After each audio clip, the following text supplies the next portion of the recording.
क्या जैन, क्या हिंदू, क्या मुसलमान, क्या संत, क्या महंत, जो भी व्यक्ति एक बार उनसे मिलता था जिंदगी भर के लिए उनका हो जाया करता था। अभी दमोह में मेरा वर्षावास था, ये पिछले बार ही किसी ने कह दिया, बताया होगा मेरे बारे में, उनने सुन लिया आचार्य श्री के बारे में। वो आगे ढूंढते ढूंढते, लंबा तिलक लगा हो, उनको झाड़ी से थे, आके मुझसे पूछते हैं, आचार्य श्री आए हैं, गुरुदेव आए हैं? उनका आए तो नहीं है, लेकिन आप बहुत समर्पित भाव से, आत्मीय भाव से पूछ रहे हैं, मुझे इस बात की खुशी है। चल लगे आप दर्शन कर सकेंगे भैया? मैंने कहा मैं दर्शन कर सकूं। बोले कहाँ है? तो आपके दिल में बैठे हैं, आप नेत्र बंद करो, इसी समय आचार्य श्री के दर्शन आपको होंगे। ऐसे करुणा के सागर, ऐसे विद्या के सागर, लगता है कि गुरु ज्ञान के सागर थे, तो उनके शिष्य विद्या के सागर ना हो, ये कैसे हो सकता है? अरे गुरु ज्ञान के सिंधु थे, उनके शिष्य भी विद्या के सिंधु। समुद्र के किनारे कोई व्यक्ति खड़ा हो, एक लहर का स्पर्श हो, वो व्यक्ति शीतलता का, प्रसन्नता का अनुभव। ऐसे ही हमारे गुरु विद्यासागर जी महाराज थे, जिनके ज्ञान की एक लहर से एक व्यक्ति क्या, सारा विश्व ही शांति का और शीतलता का अनुभव।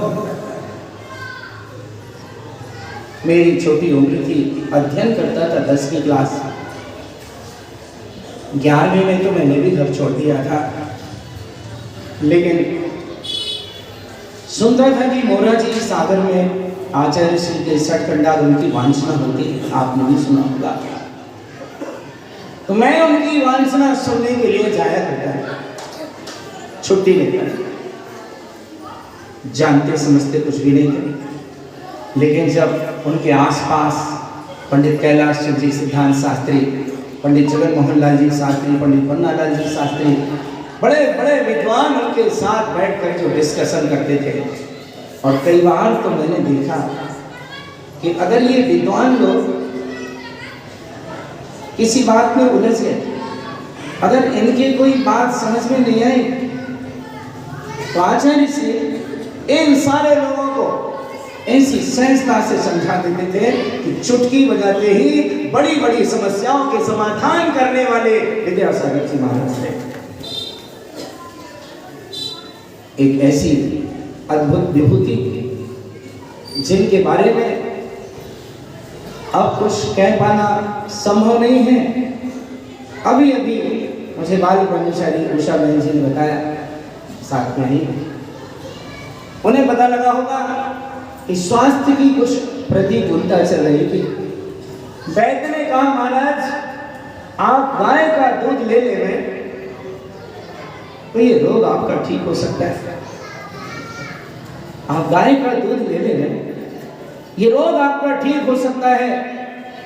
आचार्य श्री ने कहा था कि जो चीज त्याग दी, कदम जिस मार्ग पर आगे बढ़ गए, अब ये लौटेंगे नहीं और आगे ही बढ़ेंगे। ये त्याग कम नहीं होगा, ये त्याग और अधिक होगा। आचार्य श्री विद्यासागर जी महाराज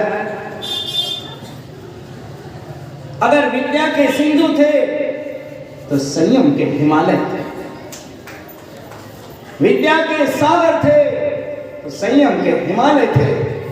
आज ऐसा दुखद अवसर हमारे बीच उपस्थित हुआ है कि हम अपने ही विद्या के सागर को, अपने ही संयम के हिमालय को अपने से दूर अनुभव करें।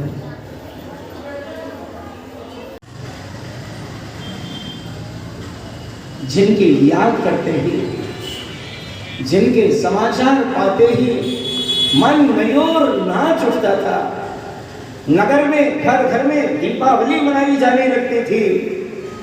आज वो दीपावली का उत्सव अंधकार में।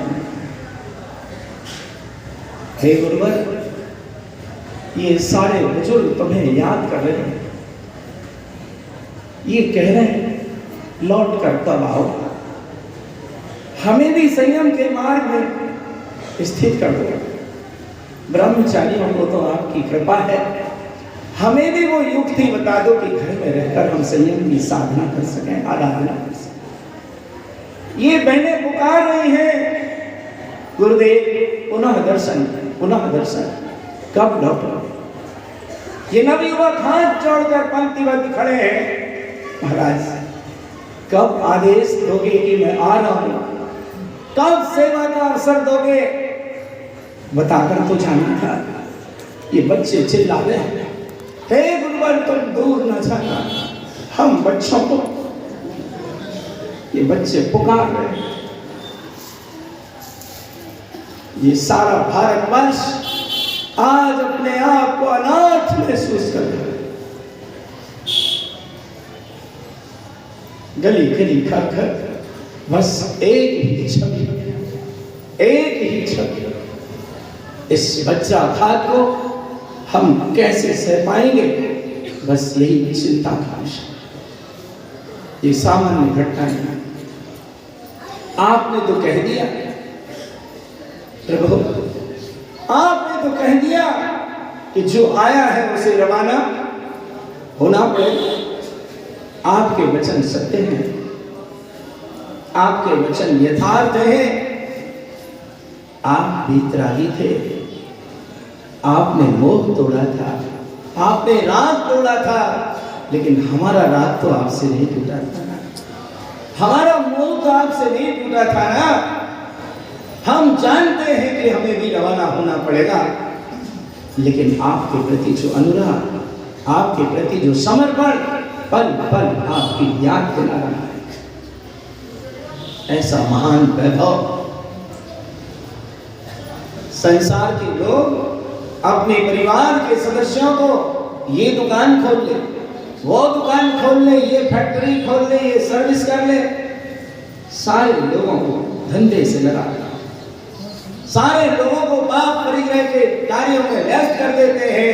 लेकिन धन्य है आचार्य श्री विद्यासागर जी महाराज, जिन्होंने अपने सारे भाई बहनों को एक एक करके संयम के मार्ग में दीक्षित कर दिया। ऐसा कोई अनूठा कृत्य, ऐसी कोई अनूठी प्रतिभा, ऐसा कोई अनूठा संत जो आज हमारे बीच, फिर भी वे हमसे कभी दूर नहीं होंगे। उन्होंने जो ज्ञान दिया है, वो ज्ञान की किरणें, संयम की आभा सदैव उन्हें जीवंत रखेगी। पार्थिव रूप से भले ही वे हमसे दूर हैं, लेकिन ज्ञान के माध्यम से हमेशा आप उन्हें अपने साथ महसूस करिए। संयम की दीक्षाएं आपने ली है, नियम ये है उनसे, उस संयम की छटा से प्रति समय आपके पास रहेंगे। अब उन्हें क्या विनयांजलि कहूं, क्या भावांजलि कहूं, ये सब औपचारिकता है। ये शब्द इस औपचारिकता को पूरा नहीं कर पाएंगे। ये जड़ वाणी एक विद्या के सिंधु को कैसे उन शब्दों को पहुंचाएगी, ये मुझे समझ में नहीं आता। बसंत, आप भावांजलि समझें, विनयांजलि समझें। ये समग्र जैन समाज की, भारतवर्ष की नहीं, संपूर्ण विश्व की बात है। आज हमारा ऐसा संत हमारे बीच नहीं है जिसकी हमें सतत आवश्यकता महसूस हो।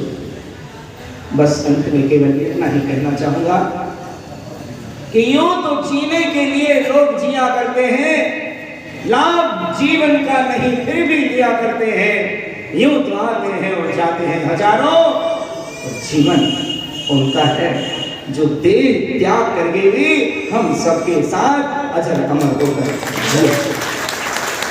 वंदन नमन और शांति।